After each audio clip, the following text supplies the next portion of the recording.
Good morning everybody. Good morning sir. अच्छा good afternoon नहीं बोला आपने, है ना? थोड़ा समझ गए ना।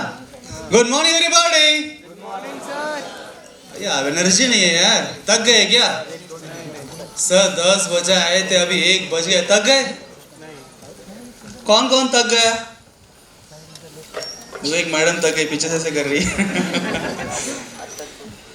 सो मैं क्यों गुड मॉर्निंग बोलता हूँ, कौन बताएगा? इतने बार बोल चुका हूँ, कौन बताएगा? हाँ जी, मैं गुड मॉर्निंग क्यों बोलता हूँ गुड आफ्टरनून के बदली? एनीबॉडी? हाँ वहां पे बताइए। हाँ हाँ, सुबह सुबह एनर्जेटिक रहती है, बहुत एनर्जी होती है। जैसे दिन ढलता रहता है एनर्जी हमारी घटती रहती है, और शाम होते होते गुड नाइट, हम सो जाते हैं। इसीलिए फिर लोग सुबह गुड मॉर्निंग, फिर गुड आफ्टरनून, फिर गुड इवनिंग, फिर गुड नाइट। पर मैं क्या करूं, मेरी एनर्जी सेम है ना, सुबह भी ऐसे ही, तभी भी ऐसे ही। एनर्जी सेम हो तो हम क्या बोले? Good morning everybody. Good morning sir. खतरनाक है। जब तक आप एनर्जी नहीं दिखाओगे तो मैं आगे बोलूंगा नहीं, फिर आपको यहीं बैठे रहना पड़ेगा। चलिए, have some energy. Good morning everybody. ये गुड मॉर्निंग एनर्जी की वजह से नहीं था, जल्दी जाने के लिए था। ओके, टेंशन मत लीजिए, बहुत बड़ा स्पीच नहीं देने वाला हूँ, बिकॉज मैं समझ रहा हूँ समय बहुत कम है। ऑलरेडी जो हमको बोलना था हम बोल चुके हैं, जो मीटिंग हमको लेना था हम ले चुके हैं, because action speak louder than words. जो मैं बोलना चाहता था हमने कार्यक्रमों के माध्यम से आपको बोल दिया है कि श्री सांदीपनी एकेडमी सिर्फ और सिर्फ पढ़ाई का कीड़ा बनाने के लिए नहीं है। We are not just here to focus on only one thing, पढ़ाई पढ़ाई पढ़ाई पढ़ाई पढ़ाई, उससे फोकस नहीं करना है। पढ़ाई तो करना है, पर साथ ही साथ क्या होना चाहिए? मोटिवेशन भी होना चाहिए। मिला मोटिवेशन आपको? सर ने दिया ना? कौन? हनुमान जी आए थे, जय मल्हार स्वयं आपको मोटिवेशन देने के लिए आए। I think you all got a good motivation from speech, yes और नो? यस और नो? एक दो लोगों का आवाज बहुत बढ़ा दिया है, दैट्स गुड। और फिर आप मैजिक शो आपने देखा, आपने कुछ बच्चों का कला देखा डांस करते हुए। बहुत सारे कलाकार यहाँ पे आए हैं, उन्होंने अपना बेस्ट प्रदर्शन यहाँ पे किया, और हम सबको अलग अलग प्रकार से कोई ना कोई संदेश देकर गए हैं। अब हम देखते हैं श्री सांदीपनी के अंदर डिटेल में जाएंगे, फिलॉसफी के अंदर। सिर्फ ये पेरेंट्स मीटिंग के अंदर आपको बताना है किस प्रकार शेड्यूल्स होंगे आगे, है ना, क्या क्या होने वाला है। एक बेसिक फंडामेंटल इन्फॉर्मेशन आपको देंगे, 10 मिनट में खत्म हो जाएगा। अब कुछ लोग खुश हो गए, अच्छा फिर ठीक है। 10 मिनट तो हम बर्दाश्त कर लेंगे। चलिए next slide please, next slide. Okay, ये हमारा डेली शेड्यूल होगा। कल से आपका क्लासेस चालू होने वाले हैं। आप सभी का शेड्यूल इस प्रकार से होने वाला है। सुबह 8 बजे आपका क्लास स्टार्ट होगा, तो 8 बजे से लेके, जैसे आप यहाँ पे देख रहे हैं, 1:10 तक, 12:50 तक, 8 to 12:50 आपके 3 लेक्चर होंगे, और 2 लेक्चर के बीच में आपको 10 मिनट का ब्रेक होगा। 12:50 को आपका 3rd लेक्चर खत्म होगा, उसके बाद फिर आपको 20 मिनट का लंच ब्रेक होगा लंच करने के लिए। उसके बाद 1:10 से 2 PM तक MCQ सॉल्विंग सेशंस होंगे, जिसके अंदर आपको MCQ जो क्वेश्चन होते हैं, ऑब्जेक्टिव क्वेश्चन जो नीट और जेईई में आते हैं, उन्हें सॉल्व कैसे करना है, हाउ टू अप्रोच MCQs, इसके ऊपर आपको ट्रेनिंग दिया जाएगा। बिकॉज हमने अभी तक 10 तक का हमको उसका अप्रोच नहीं है, हमारा सब्जेक्टिव अप्रोच था। तो हमने समझा इतने सालों में कि बच्चों को सिखाना पड़ेगा, क्योंकि अपने आप से, क्योंकि बहुत बार ऐसा होता है क्लास में समझता है उनको, पर घर में क्वेश्चन सॉल्व नहीं होता है। तो फिर अभी हमने समझा इनको वो भी सिखाना पड़ेगा, क्वेश्चन सॉल्व कैसे करना है। इसका अप्रोच भी क्लास के अंदर ही हम ट्रेनिंग के माध्यम से सिखाएंगे। एक MCQ क्वेश्चन को देख के, ऑप्शंस को देख के कैसे हम क्वेश्चन टेक कर सकते हैं, इसका ट्रेनिंग भी हर दिन होगा। उसके ऊपर क्वेश्चन सॉल्विंग कराए जाएंगे, फिजिक्स के, मैथ्स के, बायोलॉजी के, केमिस्ट्री के टीचर्स आके। और उसके बाद at the end of the whole session, हर बार बिकॉज चेक करने के लिए, बिकॉज आपको समझा कि नहीं समझा जो सर ने समझाया, तो लास्ट में एक छोटा सा क्लास टेस्ट उसके ऊपर हो जाएगा 10 मिनट 15 मिनट का, ताकि जस्ट अंडरस्टैंडिंग पर्पस के लिए कि आपको समझा या ना समझा। आगे बढ़िए। अब ये शेड्यूल आपने देखा वो मंडे टू फ्राइडे का है, मंडे टू फ्राइडे। अब शनिवार का शेड्यूल थोड़ा अलग होगा, सैटरडे का शेड्यूल थोड़ा अलग होगा, बिकॉज आपने देखा संदीपन एकेडमी सिर्फ पढ़ाई के बारे में हम बात नहीं कर रहे हैं, हम ये भी बोलते हैं, आपके काउंसलर्स ने बोला होगा, मेंटोर्स रहेंगे, मेंटोर मीटिंग्स होगा, गाइडेंस मिलेगा स्ट्रैटेजी बनाने के लिए। तो उसके लिए भी हमने इस बार एक शेड्यूल्स प्रॉपर डिज़ाइन किए हैं, और इसके बाद वैल्यू एजुकेशन होगा। तो ये सब चीज़ों के लिए भी इसके लिए हमने शनिवार का दिन रखा है, सैटरडे। तो सेकेंड एंड फोर्थ सैटरडे को शेड्यूल इस प्रकार से होगा। तो सेकेंड एंड फोर्थ सैटरडे आप देख रहे हैं, मतलब हर 15 डेज में एक बार, हर एक बैच के लिए एक बैच कोऑर्डिनेटर है, एक मेंटोर है। एवरी बैच के लिए हम एक बैच कोऑर्डिनेटर दे रहे हैं, एक मेंटोर दे रहे हैं, जिनसे आपको संपर्क में रहना है हर एक पेरेंट को। वो बैच कोऑर्डिनेटर ही है जो अटेंडेंस के लिए भी आपको दिक्कत है वही बात करेंगे, एग्जाम्स के बारे में आपको जानना है तो वही बात करेंगे, कोई भी क्वेरी आपको एक ही पर्सन है, एक बैच के लिए एक पर्सन हमने अलॉट कर दिया है, ताकि पेरेंट्स के लिए वन पॉइंट कम्युनिकेशन रहे। नहीं तो इसके लिए अलग बंदे को कॉल करना पड़ता है, उसके लिए अलग बंदे को कॉल करना पड़ता है, मल्टीपल डिपार्टमेंट्स में कॉल और कन्फ्यूजन होता है। तो हमने यहाँ एक बैच कोऑर्डिनेटर कम मेंटोर एक पर्सन में रिक्रूट किया है, जो पर्सन यहाँ करेंगे, बच्चों को मोटिवेट करेंगे, उनका स्ट्रैटेजी बनाएंगे, हर एक बच्चे के एग्जाम्स के बाद उनके एग्जाम्स का एनालिसिस करेंगे उस स्टूडेंट का, और उसमें क्या कमियां हैं, उसके लिए हम क्या कर सकते हैं उन बच्चों के लिए, इसका प्लानिंग करेंगे और मैनेजमेंट डिस्कशन करेंगे, भाई ये बच्चों को ऐसा करना है। समझ जाइए, मेंटोर एक सेकेंड पेरेंट है ना। तो एक सेकेंड पेरेंट एकेडमी के अंदर ही है, जो मतलब उस बच्चे के बारे में सोचता है। तो एक बैच के लिए एक मेंटोर, एक बैच कोऑर्डिनेटर बेसिकली होगा, जो हर 15 डेज में एक बार बच्चों के साथ मीटिंग करेगा, और उसके अलावा 1-to-1 मीटिंग्स भी उनके होंगे प्रत्येक बच्चे के साथ, जिनको जो दिक्कतें हैं उनका बेसिक्स क्या क्लियर नहीं समझने के लिए वन-ऑन-वन डिस्कशन होगा। पर एक कॉमन मीटिंग्स भी होंगे, जिसके अंदर उनको ट्रेनिंग दिया जाएगा कि किस प्रकार से आपको स्ट्रैटेजीज बनाने हैं, फिजिक्स सब्जेक्ट को कैसे अप्रोच करना है, केमिस्ट्री पढ़ना है तो कैसे पढ़ाई करना चाहिए, बिकॉज हर सब्जेक्ट का अप्रोच अलग है, सेम नहीं है। नीट तो कैसे करना है, जी है तो कैसे करना है, ये सारी बातें भी सिखाना पड़ेगा, उसके अलग अलॉटमेंट हमने किया है। तो हर सेकेंड और फोर्थ सैटरडे ऑल्टरनेट तो मेंटोर मीटिंग और कुछ लेक्चर्स, शॉर्ट लेक्चर्स होंगे। तो उस दिन समथिंग लाइक शनिवार इज समथिंग लाइक 12-10 को आपका एंडिंग खत्म हो गया, मतलब समझिए थोड़ा टाइम आपका बच गया, 2 घंटा एक्स्ट्रा पढ़ाई करने के लिए, है ना, सेल्फ स्टडी बोनस। आइए नेक्स्ट। तो what about first and third Saturday, second and fourth तो हो गया, फर्स्ट एंड थर्ड सैटरडे के अंदर आपका एग्जाम्स होंगे। तो हर दिन जो छोटे छोटे एग्जाम्स हो रहे हैं, जो टीचर कंडक्ट करता है, जो उसने एमसीक्यू सॉल्व, उसको बोलते हैं मिनी टेस्ट, स्मॉल टेस्ट, ठीक है ना।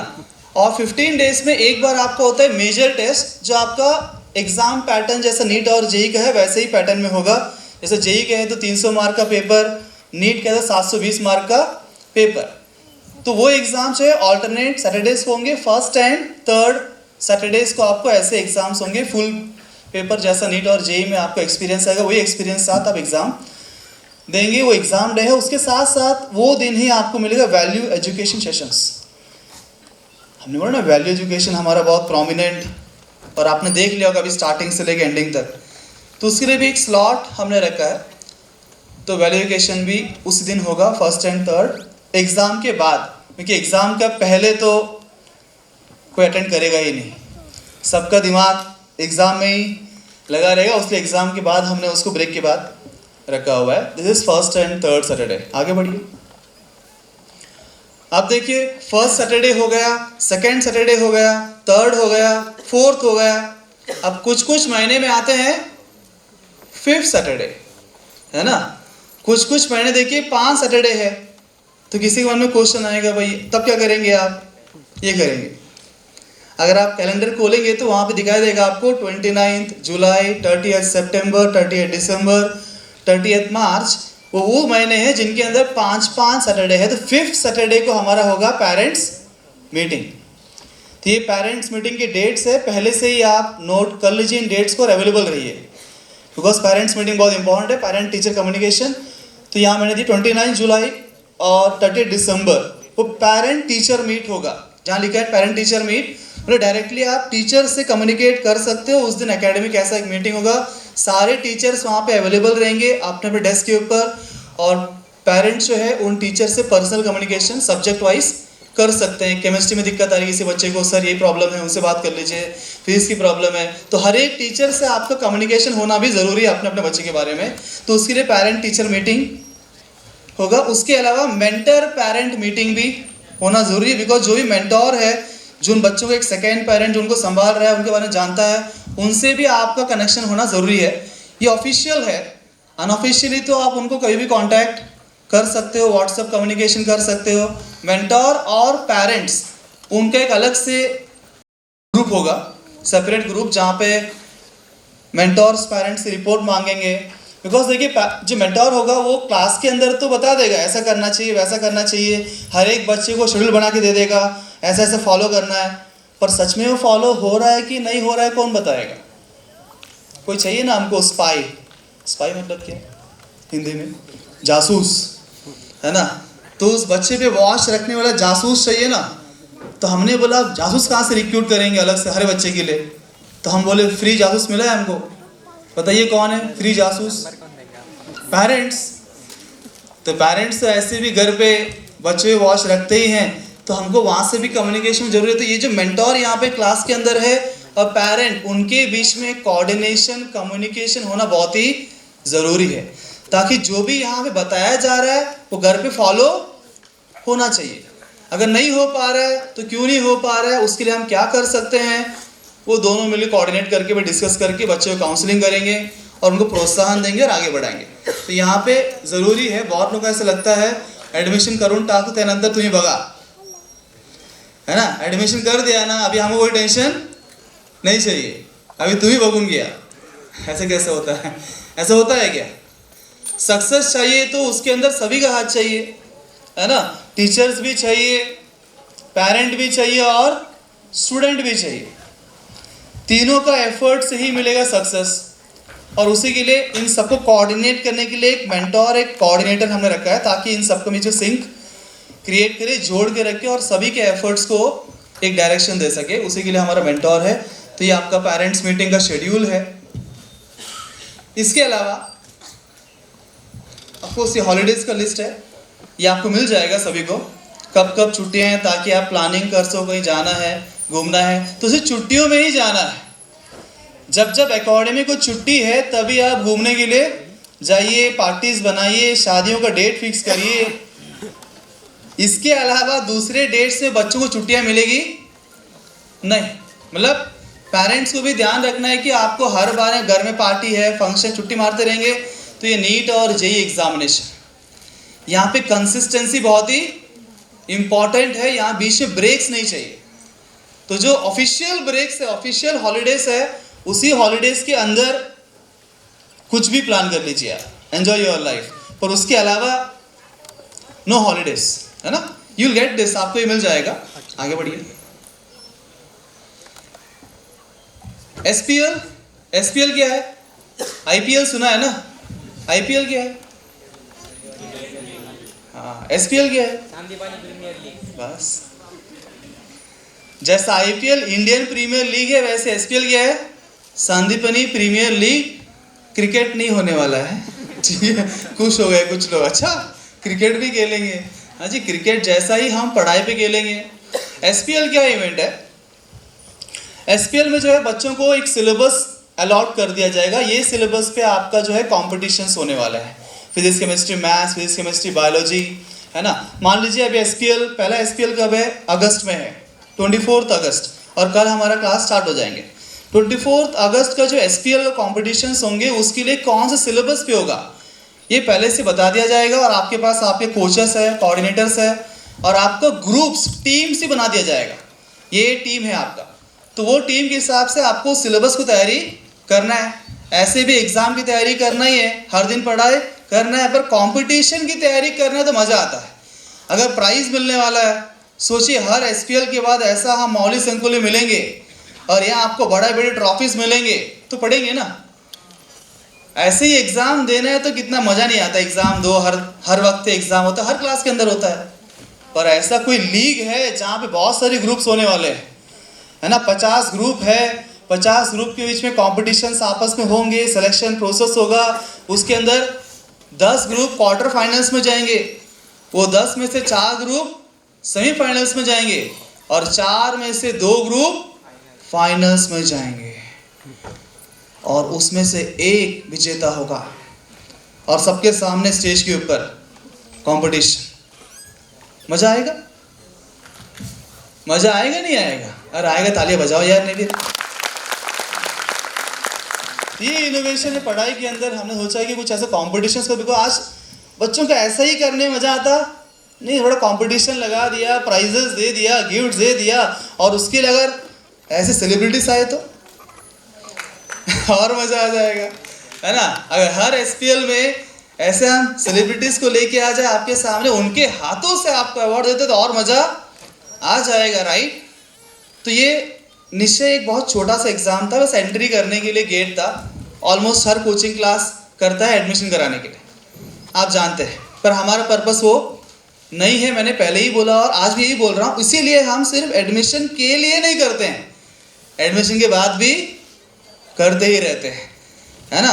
तो हम हर 3 महीने ऑलमोस्ट आप देखेंगे एक क्वार्टर के अंदर एक एसपीएल इवेंट होगा, जहाँ पे वो क्वार्टर में जितना सिलेबस हुआ है उसके ऊपर इवेंट चलते रहेंगे, कॉम्पिटिशन्स होते रहेंगे, प्राइजेस आपको मिलते रहेंगे, right. Continuously 2 years keep getting the prizes, scholarships, cash prizes लेते रहिए आप। कोई दिक्कत है लेने में? सर लेने में कोई दिक्कत नहीं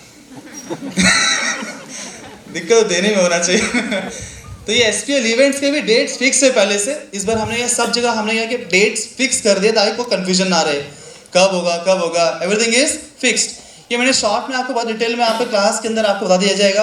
और लास्ट, ये आखिरी है, टेंशन मत लीजिए, है ना, ये आखिरी है। जस्ट मैं समझाता हूँ, ये जो पैटर्न डिजाइन किया है सोच समझ के, ये कैसा साइंटिफिक है ना, रैंडम पैटर्न नहीं है, ये साइंटिफिक टेस्ट पैटर्न। कैसा होगा? स्टेप 1, फॉर एग्जाम्पल फिजिक्स के सर है, उन्होंने आज आपको फिजिक्स का असाइनमेंट देंगे। Assignment will be subjective, assignment is subjective. क्यों सब्जेक्टिव जी? बोर्ड एग्जाम भी देना है ना, नीट जेईई के साथ साथ बोर्ड एग्जाम भी देना है। तो बहुत बार जैसा हमने अभी इतने साल चलाया, तो एक ऑब्जर्वेशन था, पहले हम सब्जेक्टिव करते नहीं थे, अभी तक ऑब्जेक्टिव ही करते थे। पर दिक्कत क्या, अभी क्या ऑब्जर्वेशन हमने किया कि बहुत सारे बच्चे उसकी वजह से सब्जेक्टिव का प्रैक्टिस उनको रहता नहीं है। कायदे से होना चाहिए, कॉलेज के सब्जेक्टिव होगा, हमारे पास ऑब्जेक्टिव होगा, और हर क्लास में ऐसा ही होता है। तो हम लोग ठीक है, एक कदम और आगे बढ़ाते हैं, थोड़ा सब्जेक्टिव प्रैक्टिस उनको दे देते हैं। तो हमने बोला असाइनमेंट्स उनको हम सब्जेक्टिव करते हैं, तो असाइनमेंट सब्जेक्टिव होगा। आज मान लीजिए आपको एक मोल कंसेप्ट पे हमने एक दे दिया असाइनमेंट केमिस्ट्री का, सर ने गर्ज करके 10 क्वेश्चन आपको पूरा लिख के प्रॉपरली लाना है, नेक्स्ट डे आपको सबमिट करना है।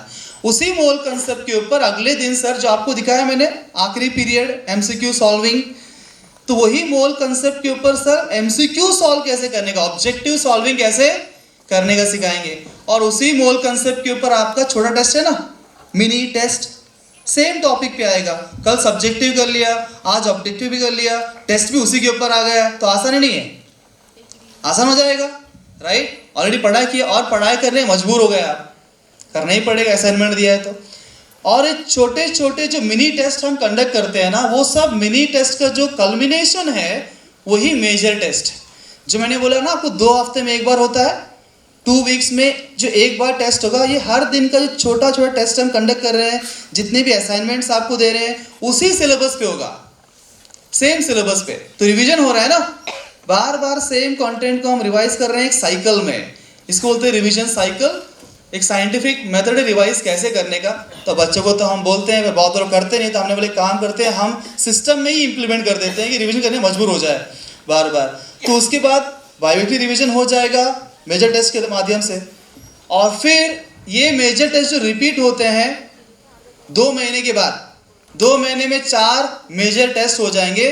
फिर ये 4 मेजर टेस्ट के जो सिलेबस है वो फिर सब साथ में क्यूमुलेटिव एग्जाम आएगा, वो चारों का कंबाइंड एग्जाम होगा, मेगा टेस्ट, है ना। फिर से पढ़ना पड़ेगा वो सब सिलेबस को, राइट। तो इस तरह से एक ही सिलेबस को आपने 3-4 बार ऐसे रोटेशन में आगे बढ़ भी रहे हैं, पर ऐसा जा रहा है हमारा गाड़ी, ऐसा नहीं जा रहा है, we are going like this, आगे राइट. आगे सिलेबस जा रहा है, पीछे रिवाइज भी हो रहा है. कंटिन्यूस रिवीजन प्रोसेस है, इसको साइंटिफिक पैटर्न है स्टडी करने का. तो उसके हिसाब से हमने पूरा पैटर्न डिजाइन किया है स्टडी का. I hope things are clear in short. In short मैंने सब कुछ मैक्सिमम थिंग्स एक्सको एक्सप्लेन कर दिया है. इस तरह से हम ले जाने वाले हैं. इसके अलावा और बहुत कुछ है. तो जैसे आपके बैच कोऑर्डिनेटर्स होंगे वो आपसे कम्युनिकेट करेंगे और बहुत कुछ आपके ग्रुप्स के अंदर भी आ जाएंगे. Thank you very much. Thank you so much sir. खूप महत्त्वाचं मार्गदर्शन केलेलं आहे आणि अशा रीतीनं बऱ्याच वेळापासून तुम्ही थांबलेला आहात. सर्वजण वाट बघतायत की सर्वांना घरी जायचं आहे. सर्व सांदीपानी अकॅडमीचे सर्व सहकारी, सर्व मॅनेजमेंटची टीम, डायरेक्टर्स, त्याचबरोबर के बालराजू सर आणि उपस्थित सर्व पालक, आपण सर्व उपस्थित जे उपस्थित पाहुणे मंडळी, या सर्वांचे मी या ठिकाणी आभार व्यक्त करते. आणि आपले सर्व जे विद्यार्थी ज्यांना प्रमाणपत्र मिळणार आहेत त्यांना प्रमाणपत्र मिळून जातील. त्याचबरोबर आलेले सर्व पालक, सर्व विद्यार्थी, या सर्वांचं अभिनंदन आणि पुढील वाटचालीसाठी शुभेच्छा. मी प्रियंका पाटील शेळके आपली रजा घेते. धन्यवाद.